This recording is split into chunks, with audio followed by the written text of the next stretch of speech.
안녕하세요. 방금 찬양 가사 끝부분에 주의 말씀 듣기 원하네, 말씀대로 살기를 원하네, 그죠? 말씀을 듣고 듣는 시간을 함께 나누도록 하겠습니다. 저희가 식사를 하고 이 시간이 제일 좀 이렇게 졸려온 시간이기도 하고 그런 시간인데요. 제가 본문의 내용하고는 상관없는, 그러니까 말씀하고는 상관없지만 제가 결혼식 때 좀 재미있었던 인터넷에 올라온 얘기 좀 짧게 하고 말씀을 듣도록 하겠습니다. 교회에 다니는 사람, 그리스도인의 결혼식이 있었는데 이제 그 결혼식 과정에서 어떤 하객이 사회자한테 축사를 좀 했으면, 신랑 신부에게 축사를 좀 했으면 좋겠다는 뜻에서 그 쪽지에다가 요한일서 4장 18절 말씀을 좀 축사로 좀 낭독해 줬으면 좋겠다라고 이제 쪽지를 보냈는데, 요한일서 14장 18절 앞부분 제가 읽어보면은요, 사랑 안에 두려움이 없고 온전한 사랑이 두려움을 내쫓나니, 이런 말씀인데 정말 이렇게 참 결혼식에 합당한 말씀이죠. 근데 사회자가 실수를 했어요. 어떤 실수를 했냐면은 요한복음 4장 18절로 이제 잘못 착각을 한 거예요. 그래서 요한복음 4장 18절을 이제 읽은 거죠. 마이크에 대고. 제가 한번 읽어볼게요. 사회자라고 생각하고. 너에게 남편 5이 있었고 지금 있는 자도 내 남편이 아니니 내 말이 참되도다. 이게 완전하게 결혼식의 두 말씀이 하나님의 말씀인데 상황에 완전한 극명한 대비가 되는 말씀이죠. 그죠? 이게 전혀 결혼식에 있어서는 안 되는 말씀이, 그래서 우리 가운데 하나님의 말씀이 참 구약에서부터 신약까지 참 많은 말씀이 있는데, 우리가 그 상황에 맞지 않게 적용을 하면은 사실 큰일 나는 그런 사례인 것 같습니다. 오늘 본문은 사도행전 20장 28절부터 35절까지 시간이 허락하는 만큼 짧게 그렇게 함께 나누도록 하겠습니다. 함께 읽겠습니다. 사도행전 20장 28절부터 35절까지입니다. 자, 시작. 여러분은 자기를 위하여 또는 온 양떼를 위하여 삼가라. 성령이 그들 가운데 여러분을 감독자로 삼고 하나님이 자기 피로 사신 교회를 보살피게 하셨느니라. 내가 떠난 후에 살아온 이리가 여러분에게 들어와서 그 양떼를 아끼지 아니하며 또한 여러분 중에서도 제자들을 끌어 자기를 따르게 하려고 어그러진 말을 하는 사람들이 일어날 줄을 내가 아노라. 그러므로 여러분이 일깨어 내가 3년이나 밤낮 쉬지 않고 눈물로 각 사람을 훈계하던 것을 기억하라. 지금 내가 여러분을 주와 및 그 은혜의 말씀에 부탁하노니 그 말씀이 여러분을 능히 든든히 세우사 거룩하게 하심을 입은 모든 자 가운데 기업이 있게 하시리라. 내가 아무의 은이나 금이나 의복을 탐하지 아니하였고 여러분이 아는 바와 같이 이 손으로 나와 내 동행들이 쓰는 것을 충당하여 범사에 여러분에게 모본을 보여준 바와 같이 수고하여 약한 사람들을 돕고 또 주 예수께서 친히 말씀하신 바 주는 것이 받는 것보다 복이 있다 하심을 기억하여야 할지니라. 네, 여기까지입니다. 사도행전의 사도 바울이 복음을 전하기 위해서 1차, 2차, 3차 세 번의 전도 여행하고 그 다음에 끝부분에 이제 로마의 여행까지 이렇게 그런 내용들이 기록이 되어 있는데요. 본문은 그 중에서도 3차 여행 중에 있었던 말씀입니다. 18장 23절부터 21장 6절까지가 이제 3차 전도 여행에 해당되는 내용인데요. 수리아 안디옥 교회를 이제 출발해서 바울이 이제 아시아, 그러니까 2차 전도 여행 때 사역했던 그 지역들을 이렇게 둘러보고 에베소에 도착을 해서 에베소에서 굉장히 오랫동안 한 3년여 기간 동안 사역을 했습니다. 그 19장 앞부분의 19장이 바울이 이제 에베소 교회에서 사역했던 내용을 다루고 있습니다. 그리고 20장 전반부에서 이제 아시아를 떠나 마게도냐와 헬라에서 복음을 이제 전하고 다시 아시아로 넘어오게 되는데, 오늘 이제 20장 그 끝부분에 밀레도에서, 그러니까 에베소로 다시 돌아가지는 못했고 그 인근 도시인 밀레도에서 에베소 장로들에게 이렇게 설교했던 내용 중에 뒷부분, 그 중에서도 이제 뒷부분을 저희가 함께 읽었습니다. 앞부분에서는 이제 설교의 앞부분은 이제 바울이 그동안에 에베소에서 어떻게 사역했는지에 대한 내용을 다루고 있고, 오늘 함께 읽었던 28절부터 30절까지는 장차 에베소 교회에 있을 그 어떤 예상되는 위험과, 그리고 이 위험에 대처하기 위해서 사도 바울이 에베소의 장로들을 이제 불러서 그런 섬기는 자, 일꾼들이 어떻게 교회를 섬겨야 하는지에 대한 권면의 내용이 있는데, 오늘 그 중에서 좀 중요한 부분, 한 두세 부분을 함께 나누도록 하겠습니다. 밀레도가 이제 그 에베소 남쪽으로 약 58km 정도 떨어진 도시라고 해요. 그러니까 예루살렘으로 이제 되돌아가는 길에 에베소를 들르지 이제 않기로 했다고 사도 바울이 본문에서 얘기를 하고 있습니다. 25절에 보니까 다시 보지 못할 것 같은 생각이 이제 들었다는 내용하고, 29절과 30절의 내용에 그 사나운 이리에 대한 이제 비유하고 어그러진 말을 하는 사람, 이 29절과 30절은 에베소의 교회에 이제 장차 닥칠 것에 대한 어려움을 이제 사도 바울이 얘기하고 있는데, 그런 어려움이 예상되는데 자기가 에베소에 계속 머물러 있을 수가 없기 때문에 예루살렘으로 돌아가는 그 여정 가운데 밀레도에서 장로들을 청해서 이제 그 말씀을 권면하고 있습니다. 그 중에서 28절, 여러분은 자기를 위하여 또는 온 양떼를 위하여 삼가라. 성령이 그들 가운데 여러분을 감독자로 삼고 하나님이 자기 피로 사신 교회를 보살피게 하셨느니라. 이 말씀이 있는데요.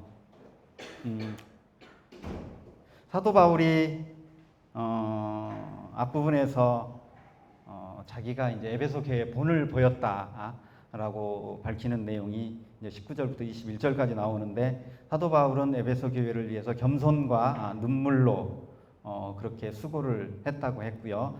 유대인의 관계를 참고 주를 섬겼다고 했고, 성도에게 유익한 것을 전하고 가르쳤고, 그리고 회개를 촉구하는 예수 그리스도께 대한 믿음을, 회개를 촉구하고 예수 그리스도께 대한 믿음을 증거했다고 얘기를 오늘 19절에서 21절까지 말씀하고 있는데, 오늘 말씀 시간에 회개에 대한 오전에 회개에 대한 송영찬 형제님께서 얘기를 많이 해주셔가지고 이 부분은 제가 못 들은 부분도 있지만 시간상 좀 다음에 기회 있을 때 얘기를 하도록 하겠습니다. 28절에서 하나님이 자기 피로 사신 교회를 보살피게 하셨다라고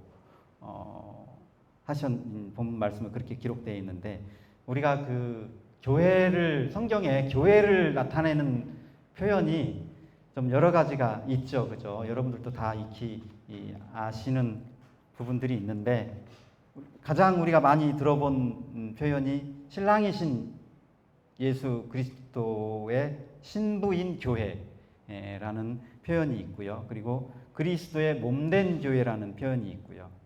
그리고 모퉁이 돌이신 예수 안에서 지어져 가는 건물로서의 교회라는 표현이 있고, 그 다음에 오늘 또 다른 표현들이 있겠지만은 오늘 이 본문에서 하나님이 자기 피로 사신 교회라는 표현이 있습니다. 저는 이 표현이 교회가 얼마나 소중하고 하나님의 교회가 얼마나 하나님께 또 저희들에게 귀중한 교회인가를 잘 나타낸다고 생각이 됩니다. 로마서 3장 24절에 보니까 그리스도 안에 있는 속량으로 말미암아 하나님의 은혜로 값없이 의롭다 하심을 얻는 자 되었느니라 라는 말씀이 있는데, 여기에 이제 그 중요한 단어 이 속량 그리고 은혜라는 표현이 있습니다. 은혜 다 아시죠, 그죠? 은혜가 무슨 단어적으로 무슨 의미이고 또 우리에게 은혜가 어떤 그 하나님의 은혜인지, 하나님께서 값없이 베푸는 선물이라고 그렇게 돼 있고, 그 다음에 아무 조건 없이 죄인을 용서하고 구원과 생명을 주시는 하나님의 사랑이다. 은혜가 이제 이렇게 이런 내용을 담고 있는데요. 그런데 정말로 이 값없이 하나님이 우리한테 이 은혜를 값없이 베푸셨을까? 그리고 아무 조건 없이 정말로 우리에게 은혜를 베푸셨을까? 생각해 봤을 때, 물론 이제 우리가 어떤 행위로서 구원을 받을 수 없다라는 측면에서는 어떤 그 값없이 주신 게 맞는데, 하나님의 입장에서는 굉장히 큰 대가를 치르셨죠. 값없이가 아니고 값없이. 속량이라는 단어가 원래는 그 죄인들 있죠, 노예들에게 뭔가 속전을 치르게 하고 그 신분에서 자유롭게 한다는 의미가 이제 속량인데, 원어 히브리어에서도 그런 의미를 담고 있고요. 우리말 이제 속량의 속자가 한자로 속죄할 속, 그 다음에 양은 이제 어질 양. 그러니까 뭔가 속죄를 해서 어진 사람이 되게 한다. 이제 그런 의미가 있어요. 근데 이제 저는 참 우리가 한자나 뭐 또 히브리 뭐 헬라어나 우리말이나 우리가 언어를 사용을 하는데, 하나님께서 언어를 이제 주셨죠. 각 그 민족이나 그다음에 그 종족에 맞게. 근데 그 언어 속에 들어있는 그 뜻을 보면은 굉장히 참 놀라운 부분들이 가끔 있어요. 그러니까 요즘은 이제 한자를 잘 안 배우는데, 저희 세대에서는 한자를 수업 시간에 많이 이제 뭐 강조하고 했는데, 이 속죄할 속자가 앞에 이 조개패 부스라고 그러죠. 조개패자에다가 이 매매하다 할 때 팔매자, 이 두 부스와 이 내용이 섞여 있는데, 그 말을 해석하면은 조개를 이렇게 매매한다. 조개가 저희 예전에 그 경제 시간이나 이럴 때 보면은 정식 화폐가 생기기 이전에 물물교환 이후에 그 중간에 조개를 이렇게 화폐를 대신해서 사용했다라고 배운 적이 있잖아요, 그죠, 예전에. 그래서 이 속량할 속자 속에 이미 값을 이렇게 치렀다라는 내용이 이제 들어 있는 거죠. 그러니까 속량이 이제 그런 의미로 뭔가 값을 치렀을 때 치르고서 어진 사람을 만드는 뜻이 이미 속량 속에 들어 있는 거죠. 근데 하나님께서 방금 로마서 3장 24절처럼 그리스도 안에 있는 속량으로 그리스도를 사용해서 하나님이 이미 속량을 하신 거죠. 그리고 대속이라는 의미는 이제 그 대신대자를 사용해 가지고 대신해서 속량을 했다. 우리를 대신해서 속량을 했다. 사실 저는 여기까지 준비를 했는데, 오늘 그 말씀 시간에 이 대신 속량했다는 이 대속이 그냥 대속으로 끝나면은 사실 그냥 교리로 끝나는 거고 그냥 지식으로만 이렇게 알게 되는데, 오늘 또 형제님께서 얘기를 해주셔가지고 이 대속이 우리가 예수 그리스도와 함께 하나가 되고 그랬을 때 이제 우리에게 이 대속이라는 의미가 이제 진정한 의미가 되고 우리의 삶이 된다라는 생각을 아까 말씀을 들으면서 하게 됐습니다. 그래서 이 대속이 속량을 통해서 우리에게 생명을 주시는 하나님께서 이 은혜라는 이 표현이 우리에게 하나님께서 우리를 은혜로 구원하셨다고 그랬는데, 사실 이게 굉장히 큰 값을 이미 하나님께서 치르신 거죠. 우리는 은혜 그러면은 값없이 주신 선물이니까 우리가 참 거저 받은 것에 대해만 생각을 할 수가 있는데, 사실 하나님께서는 이렇게 굉장히 이 아들을 속량 제물로 내어 주셨다라는 생각을 할 수가 있습니다. 레위기 말씀에 이제 그 생명이 피에 있다라고 하셨고요. 그리고 모든 생물은 그 피가 생명과 일체라고 성경에 이렇게 말씀하셨기 때문에, 사실 우리가 생물학적으로 진짜로 생명이 피에 있는 건지 뭐 의문을 달 수는 있겠지만은, 하나님께서 이렇게 선언을 하셨기 때문에, 그리고 우리가 생물을 정확히 모를지라도 생명이 피에 있고 피를 통해서 우리가 생명이 있고 없음을 알 수 있는 내용입니다. 예수님께서 그래서 자기의 생명인 피를 십자가에서 전부 이제 쏟으셨죠. 그렇게 그러니까 피로 사신 교회라고 했는데, 하나님께서 그렇게 예수님의 희생을 값으로 치르시고서 비로소 교회를 얻었습니다. 그래서 하나님 입장에서 봤을 때 자기 이 아들의 피값으로 이 사신 교회가 얼마나 가치가 있고 소중한 것인가를 저희가 묵상을 해볼 수가 있습니다. 그런 의미로 봤을 때 지금 이 자리에 있는 우리 모두는 다 하나님께서 예수님의 피값을 지불하고 살리신 하나님에게는 정말 그 소중한 사람들입니다. 우리가 때로는 옆에 있는 성도들, 또 형제들, 자매들을 때로는 이게 몰래 수군거리기도 하고, 그리고 흉을 보기도 하죠. 그죠? 그런데 비록 부족하고 연약한 형제 자매지만은 하나님께서 이렇게 소중하게 아들의 피를 값으로 치르시고 얻은 교회의 이 지체인 우리가 참 얼마나 소중한 것인지를 생각한다면은 우리가 형제 자매들을 수군거리거나 비난하거나 그 연약함을 연약한 것으로 우리가 손가락질 할 수 없는 그런 사실들을 우리가 깨닫게 됩니다. 그 다음에 32절 말씀, 지금 내가 여러분을 주와 및 그 은혜의 말씀에 부탁하노니 그 말씀이 여러분을 능히 든든히 세우사 거룩하게 하심을 입은 모든 자 가운데 기업이 있게 하시리라. 우리가 토요 청년의 시간에 암송 말씀으로 배웠던 좀 익숙한 말씀이죠. 사도 바울이 아까 얘기했던 것처럼 이 일이들, 아까 29절 말씀에 이제 사나운 일이라는 표현이 있고요. 그리고 30절 말씀에 어그러진 말을 하는 사람들이라는 표현이 있는데, 저는 이 사나운 일이는 어떤 교회 외적에서, 외부에서 교회에게 위험을 주는 그런 부분이고요. 그리고 어그러진 말을 하는 사람들은 교회 내에서 교회를 위험에 빠뜨리는 부분이라는 생각을 하게 됐습니다. 뭐 거짓된 복음을 전한다든가 잘못된 가르침을 하는 부분들이 있을 수 있는데, 이런 부분들이 여기에 해당되는 것 같습니다. 그러니까 이런 위험에 처할 것을 사도 바울이 염려해서 이제 그 28절에서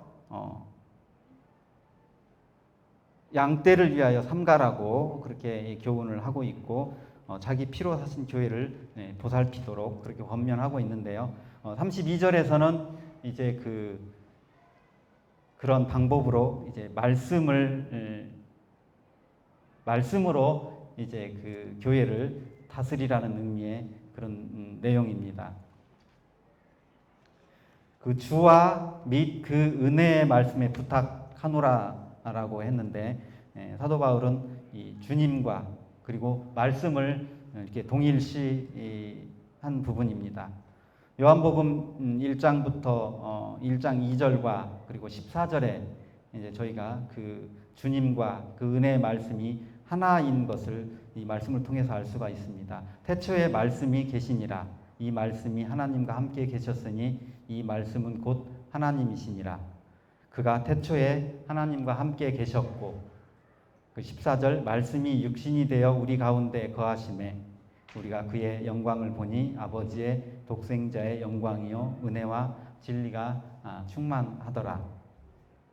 그럼 이러한 말씀이, 이런 주님이 우리를 어떻게 든든히 세울 수 있을까요? 그 말씀이 여러분을 능히 든든히 세우사. 하나님의 말씀은 우리에게 구원을 주실 뿐만 아니라 교훈과 그리고 책망과 그리고 바르게 함과 의로 교육하기에 유익하다라고 디모데후서 3장 15절 16절 말씀에서 그렇게 말씀하십니다. 이 말씀을 통해서 말씀이 우리에게 이제 우리를 든든히 세우는데, 우리는 이 말씀을 통해서 이제 구원을 다 받았죠, 그죠? 말씀으로, 그리고 그 믿음으로, 그리고 이 믿음 또한 그리스도의 말씀으로 이루어집니다. 그러므로 믿음은 들음에서 나며, 우리는 이 하나님의 말씀으로 뿌리를 깊게 받고요. 그리고 빛과 말씀의 양분으로 공급을 받아서 하나님 나라 안에서 든든히 서는 나무와 같은 그런 성도들입니다.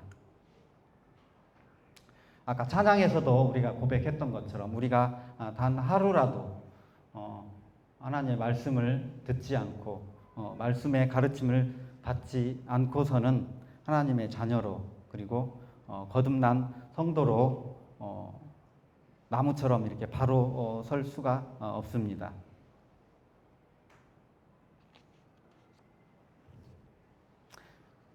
(35절) 말씀인데요. 범사에 여러분에게 모본을 보여준 바와 같이 수고하여 약한 사람들을 돕고 또 주 예수께서 친히 말씀하신 바 주는 것이 받는 것보다 복이 있다 하심을 기억하여야 할지니라. 사도 바울은 에베소 장로들을 청해서 하나님의 피로 사신 교회를 잘 다스리라고 이렇게 권면하면서 32절에 말씀으로 이제 다스리라는 의미로 32절을 주셨고요. 35절은 수고하고 약한 사람들을 돕는 일로 교회를 다스리라고 하십니다. 그리고 주는 것이 받는 것보다 복이 있다 하심을 기억하라고 하셨는데요. 사실 사도 바울이 먼저 자기가 수고와 헌신으로 교회를 섬겼죠. 그리고 그 본을 따라서 수고와 헌신을 하라고 합니다. 주는 것이 받는 것보다 복이 있다. 우리가 사랑은 주는 것이 아니라 반대로 사랑은 받는 것이 아니라 주는 것이라는 사실 유행가 가사도 있어요. 그런 것처럼 우리가 사랑은 주는 것입니다. 그래서 그것이 복이 있다 하셨던 예수님의 복음서에 직접 언급되지는 않았는데 사도 바울은 그렇게 얘기하고 있어요. 하나님은 우리를 사랑하셨습니다. 에베소서 5장 2절에 그리스도께서 너희를 사랑하신 것 같이 너희도 사랑 가운데서 행하라. 그는 우리를 위하여 자신을 버리사 향기로운 제물과 희생 제물로 하나님께 드리셨느니라. 하나님께서 우리를 사랑하셨고 그리고 우리도 서로 사랑하라고 하셨습니다.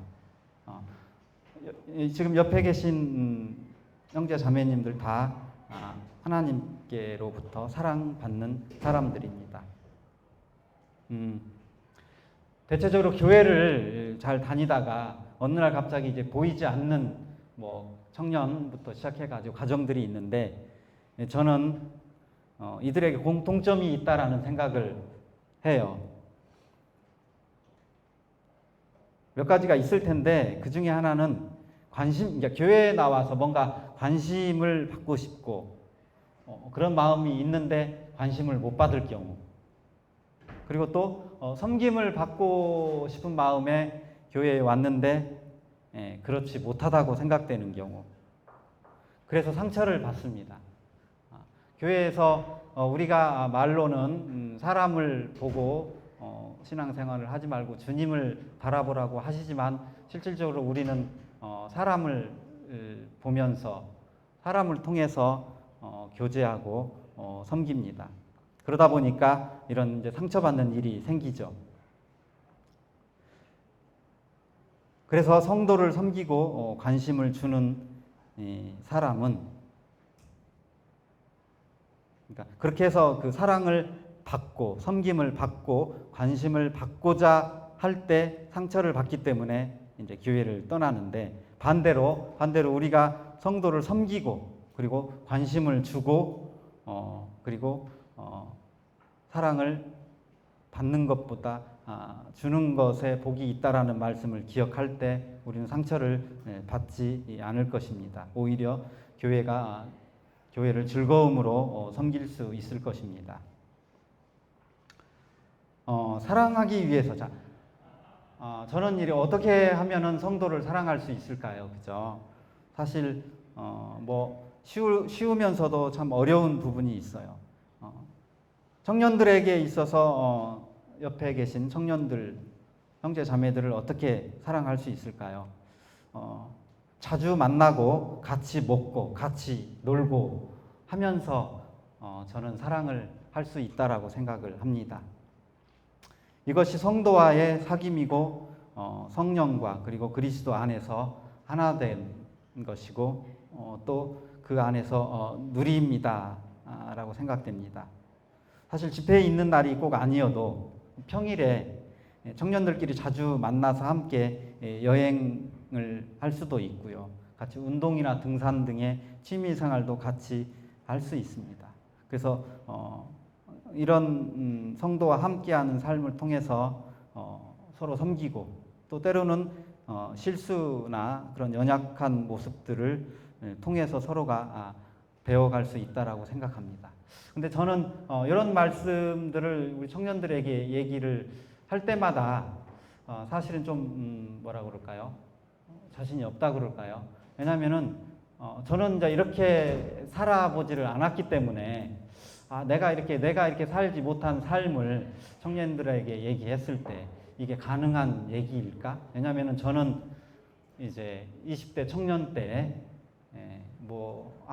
교회를 몰랐기 때문에 성도들하고 함께 생활하는 그런 삶하고 그리고 세상에 있는 친구들하고 그런 시간을 보내는 삶하고 사실 고민조차 해보지 않았어요. 저는요. 왜냐하면은 당연히 세상 친구밖에 없었으니까. 이제 그렇게 살아온 제가 여러분들 앞에서 이렇게 성도들하고 함께 시간을 보내고 생활하는 게 유익입니다라고 얘기를 하기가 쉽지가 않았는데, 다행히 저는 제가 직접 청년은 아니지만은 우리 서대문교회 청년들을 이렇게 바라봤을 때 이게 충분히 가능하겠구나 그런 생각을 사실 합니다.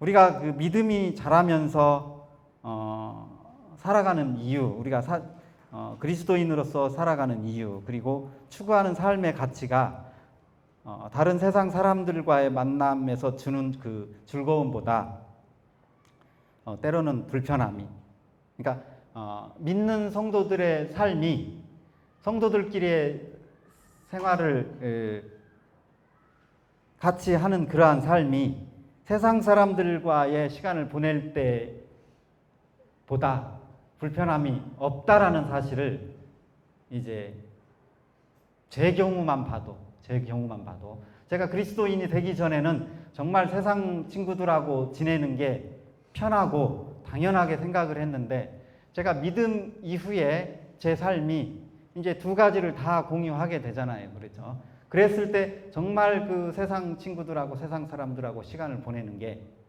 불편해지더라고요. 정말 불편해지고 교회 안에 성도들과의 보내는 시간이 훨씬 더 편하고 더 유익이 되고 그런 사실들을 깨닫게 됩니다.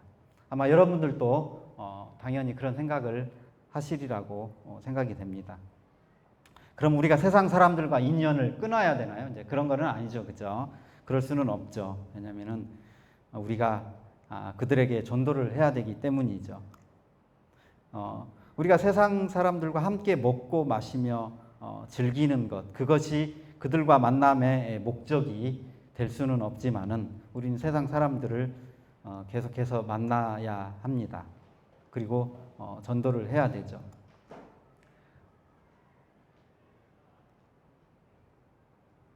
저희 회사에 제가 한 회사에 오래 다니다 보니까 이게 예수 그리스도를 증거하는데 어떤 측면에서는 굉장히 이렇게 부담이 되는 부분이 있어요. 왜냐하면은 그 관계가 깨졌을 때, 그러니까 사실은 그 복음을 전하는 일로 직장 동료들 간의 이 관계가 깨졌을 때 그 직장에서 그런 그 직장인으로서의 그런 생활을 계속 할 수 있을까 그런 생각이 막 들더라고요.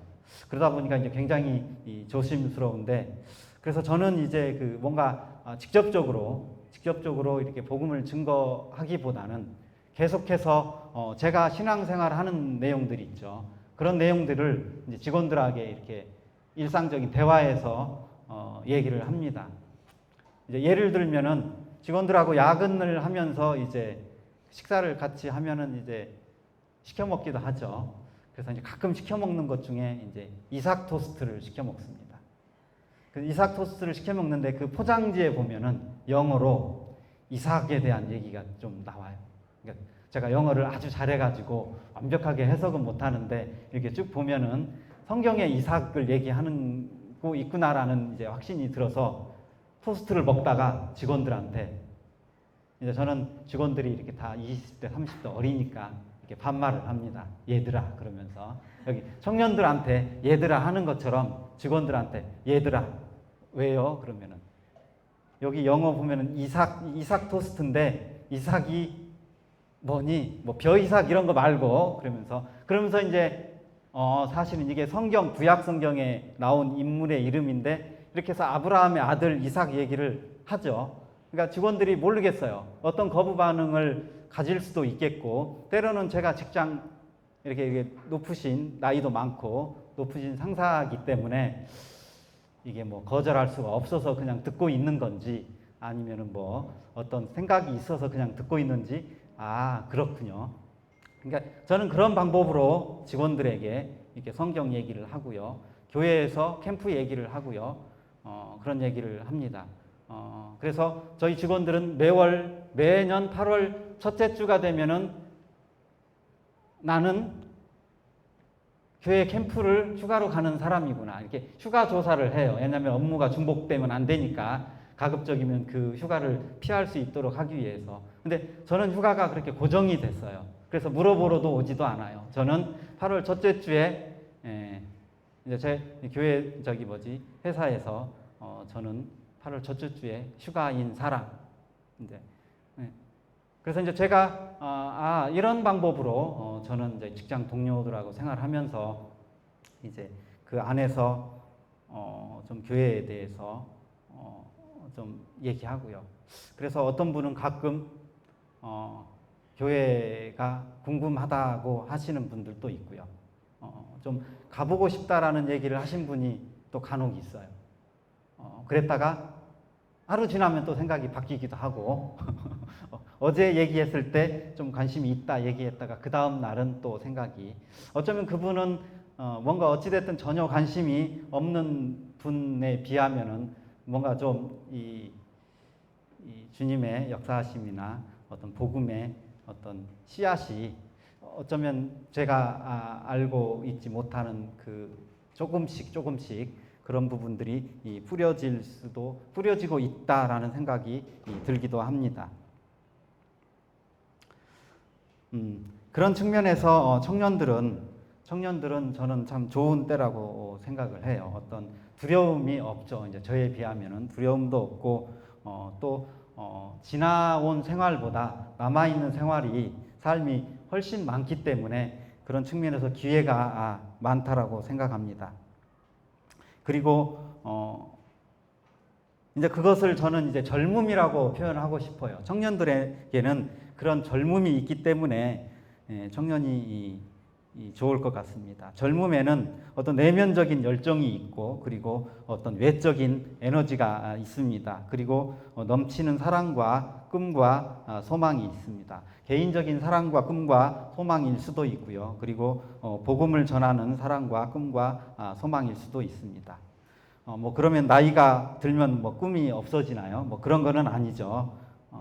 그렇지만은 나이를 먹으면 먹을수록 그런 꿈과 사랑과 소망을 이루는 데 필요한 시간이 점점 짧아집니다. 열정도 때로는 식어지기도 해요. 50대가 지나면은요, 몸이 사방이 아파요. 아무 일도 안 했는데. 그래서 외적인 에너지도 줄어듭니다. 그리고 실패를 많이 함에 따라서 열정도 때로는 식어지기도 해요. 그래서 열정과 그리고 외적 에너지가 넘치는 청년의 때가 저는 좋은 것 같습니다. 이 청년의 때에 반드시 기억해야 할 것이 있습니다. 전도서 12장 1절에 너는 청년의 때에 너의 창조주를 기억하라. 왜 창조주를 기억해야 할까요? 창조주께서 우리가 육신으로는 한 번만 청년의 열정과 그리고 에너지를 주지만은 구원받은 성도에게는 하나님께서 우리가 말씀으로 묵상할 때 매 순간마다 그 청년의 열정과 에너지를 주시는, 저는 그런 측면에서의 그런 창조주 하나님이라는 생각을 하게 됩니다. 그래서 내일과 비교하면 오늘은 항상 청년입니다. 하루라도 젊은 오늘이, 그리고 지금이 창조주 하나님이 무엇을 기뻐하시고 무엇을 원하시는지를 기억할 수 있는 때이기 때문에 내일과 비교하면 오늘은 항상 청년이라고 할 수가 있습니다. 저는 우리 교회가, 우리 모임이 다른 교회들, 그러니까 다른 특히 교단들의 교회들과 비교했을 때 구별되는 몇 가지 어떤 외형적인 모습이 있죠. 그 중에 하나는 교회 내에서의 신분, 즉 성직자와 평신도라는 그런 신분으로 구별하지 않는다라는 부분이 있는데, 제가 이 말씀을 드리는 것은 사실 오늘 본문은 저희가 인터넷이나 이런 데 자료를 찾아보면은요, 그 교회 목사님들 또는 장로, 목사님들이 이 8장, 20장 이 부분의 말씀을 가지고 굉장히 많은 설교를 한다고 해요. 그리고 이 말씀을 굉장히 많이 연구하고, 왜냐하면은 외형적으로 사도 바울이 장로들을 청해서 그들에게 직접 이 권면한 말씀이기 때문에, 어떤 분은 보니까 요 본문의 말씀을 가지고 뭐 7번이나 설교 말씀을 했다고 하시는 분도 있어요. 그래서 이제 그러면 우리는 그러면 뭐 장로 형제님이나 또는 앞에서 말씀을 전하시는 형제님들만 이 본문의 말씀을 묵상하고 보아야 하느냐? 그건 아니죠. 본문의 형식이, 이 본문이 어떤 그 외형상으로는 어떤 장로들에게 하진 말씀처럼 보이지만은 사실 우리 모두에게 적용되는 말씀입니다. 성경은 모든 성도가 다 하나님께서 택하신 족속이라고 했고요. 또 다 같은 왕 같은 제사장이라고 했고요. 그리고 다 같이 거룩한 나라고, 다 같이 하나님의 백성이라고 했습니다.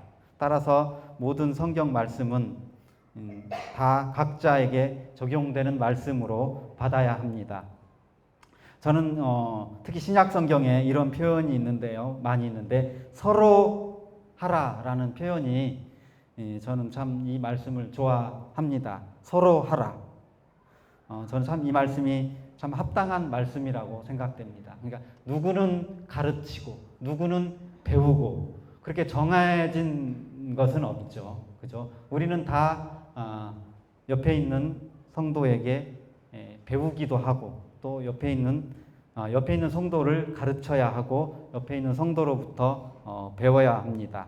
그래서 우리는 각자가 모두 다 다스리는 인도자 또는 섬기는 일꾼이 되기를 힘써야 하고요. 이 일을 위해서 다 기도해야 합니다. 특히 이 청년의 때에 젊다고 제가 아까 말씀 표현을 했잖아요. 그죠? 젊은 청년들은 더더욱 더 인도자나 섬기는 일꾼이 되기를 힘쓰고 기도했으면 좋겠습니다. 그래서 우리 모두는 다 서로를 섬기고 또 섬김을 받고 그리고 서로를 가르치고 그리고 또 서로에게서 배우고 우리가 서로에게 또 줌으로써 얻는 복, 그러니까 주면서 받는 그 복을 따라 모이는 우리 청년들이 되었으면 좋겠습니다. 오늘 말씀은 여기까지 마치고 기도하겠습니다.